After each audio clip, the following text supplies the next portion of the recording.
类的鹅。 Pada video kali ini, kami pun akan kembali menjelaskan dan juga menceritakan mengenai beberapa breakdown dari detail-detail kecil yang sebelumnya sudah sempat kita lewatkan, sekaligus prediksi alur cerita singkat yang mungkin saja bisa terjadi pada chapter 260 ataupun chapter 261 minggu depan. Di mana topik pembahasannya diantaranya adalah sebagai berikut, yaitu penjelasan tentang Biningfo yang telah dilakukan oleh Sukuna tepat pada pertarungan ini. Serta yang keduanya, yaitu kekuatan baru dari Yuji lagi, khususnya mengenai peningkatan atau awakening dari teknik manipulasi darahnya setelah kematian dari Choso. Oleh karena itu, tentunya bagi kalian yang tertarik dengan semua pembahasan seperti ini, maka kalian bisa simak terus ya video ini sampai habis. Kita mulai dari yang pertama, yaitu mengenai kebangkitan kekuatan atau awakening yang kedua dari seorang Yuji Itadori. Sederhananya, setelah kematian dari Choso pada chapter 259 kemarin, maka secara tidak langsung kita pun dapat melihat sama-sama bahwa Choso, Eso, dan juga Kechizu akhirnya langsung bisa bertemu. Serta mereka bertiga pun langsung melakukan sebuah percakapan tepat di dalam satu panel manga ini. Nah, pertanyaannya, di manakah atau kemanakah perginya Choso ketika dirinya sudah mati secara permanen? Dan kenapa Choso malah bisa bertemu dengan saudara-saudaranya yang lain? Serta secara sadar, mereka pun langsung membicarakan tentang Yuji. Nah, tentu saja jika kita berpatokan dengan sebuah potongan dialog singkat yang dulu pernah dikatakan oleh Choso kepada Yuji, maka menurut kami, setelah Choso sudah mati secara permanen, jiwa dari Choso akan bergabung atau akan masuk ke dalam tubuh dari Yuji juga, sama seperti saudara-saudaranya yang lain.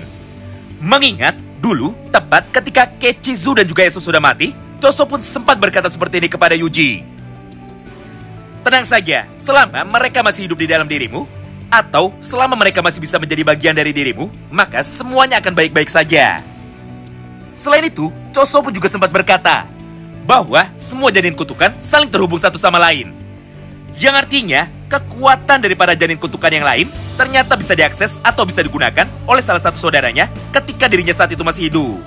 Atau ketika para janin kutukan itu sudah mati secara permanen. Contohnya, ada pada chapter 204. Di mana pada chapter itu, atau tepatnya ketika Choso sedang bertarung melawan Kenjaku, maka secara tidak langsung, Choso pun jadi bisa menggunakan kekuatan dari saudaranya yang lain. Pertama, adalah kekuatan CT Maximum Wing yang sebelumnya sudah pernah digunakan oleh Eso. Kedua, adalah sebuah teknik racun yang sama seperti teknik milik Kechizu.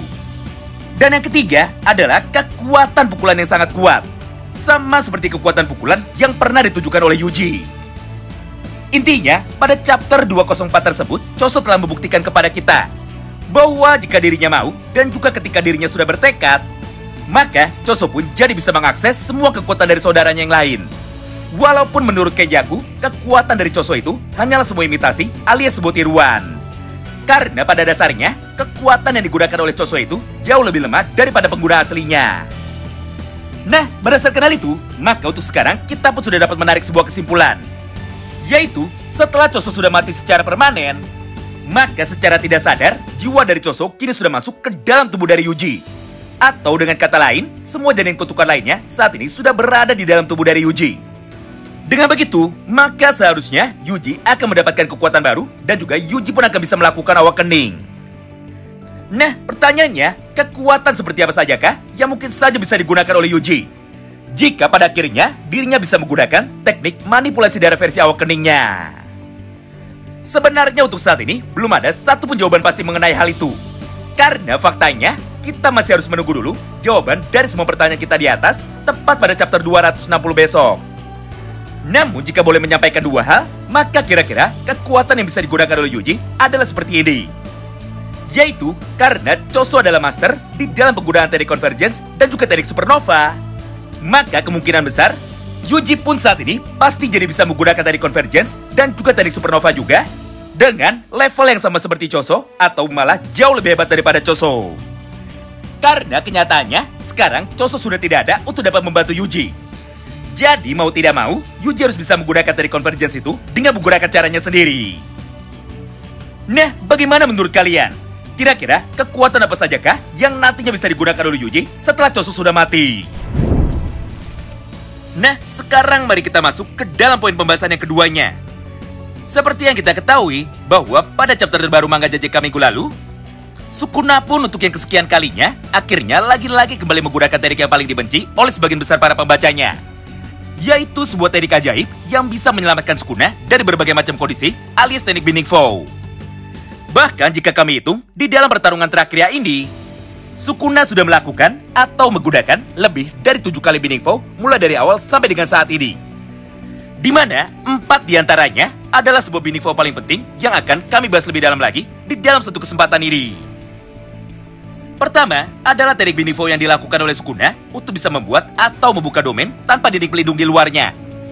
Di mana hal inilah yang dilakukan oleh Sukuna ketika dirinya bertarung melawan Gojo. Sederhananya, Sukuna membuat sebuah domain dengan menggunakan Binding Vow supaya area jangkauan dari teknik domainnya itu bisa menjadi jauh lebih luas daripada teknik domain biasanya. Yang artinya, semakin luas area dari domain milik Sukuna, maka efek pasti kena alias efek sure hit yang dihasilkan oleh Sukuna tentu saja akan menjadi semakin jauh. Namun sebagai gantinya atau sebagai bayarannya, maka domain dari Sukuna saat itu jadi tidak memiliki dinding pelindung. Sehingga efek untuk bisa mengunci para penyihir di dalamnya tentu saja dibuat menjadi menghilang. Yang artinya, para penyihir yang terperangkap di dalam domain milik Sukuna nantinya masih bisa kabur untuk dapat menyelamatkan dirinya sendiri. Ya, walaupun teknik Binding Vow yang pertamanya ini akhirnya kembali dirubah lagi oleh Sukuna pada chapter 259 kemarin. Di mana pada chapter kemarin, Sukuna kembali membuka sebuah domain lagi dengan menghilangkan atau menggantikan efek dari Binding Vow yang sebelumnya. Jadi, area dari domain milik Sukuna dibuat menjadi jauh lebih kecil. Namun sebagai gantinya, Sukuna bisa membuat sebuah dinding pelindung pada domainnya itu.